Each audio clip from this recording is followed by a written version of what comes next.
ఇప్పుడు వైరాగ్య ప్రకరణములోని 5వ అధ్యాయము కథా ప్రవేశం. అయోధ్య నగరం పాలించే దశరథ మహారాజుకు ఎంతో కాలం తరువాత పుత్రకామేష్టి మొదలైన యాగముల ఫలితంగా 4 కుమారులు కలిగారు. వారే రామ, లక్ష్మణ, భరత, శత్రుఘ్నులు.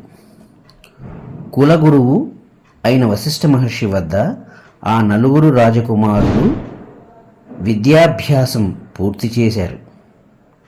స్ఫురద్రూపులై నవోన్నత విలాసంతో ప్రకాశిస్తున్నారు. గురుకులం నుండి అంతఃపురానికి తిరిగి వచ్చిన రాముడు తండ్రి అనుజ్ఞపై సోదరులను వెంటబెట్టుకుని తీర్థయాత్రలకు బయలుదేరాడు. అనేక ఋష్య ఆశ్రమాలు, పుణ్య నదులు, దేవాలయాలు సేవించి తిరిగి అయోధ్యకు చేరాడు. అయోధ్య చేరినప్పటి నుండి రాముడు వేసవి కాలంలోని తటాక జలంలాగా క్రమక్రమంగా క్షీణించసాగాడు.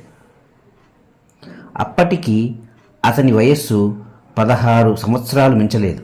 కానీ తోటి బాలురతో ఆడటం మానివేశాడు. అంతఃపురంలో ఒక మూల పద్మాసనంలో కూర్చుని ఎప్పుడూ ఏదో ఆలోచిస్తూ ఉండేవాడు. ఎవరితోనూ మాట్లాడేవాడు కాదు. పరిజనులు ఎంతో బ్రతిమలాడితే కానీ స్నానాదుల కొరకు కూడా లేచేవాడు కాదు. అతన్ని చూచి అతని తమ్ములు కూడా చింతాక్రాంతులయ్యారు. అంతఃపురంలో రాజకుమారులున్న సందడే లేదు. దశరథ మహారాజు రాముని వైనం గమనించాడు.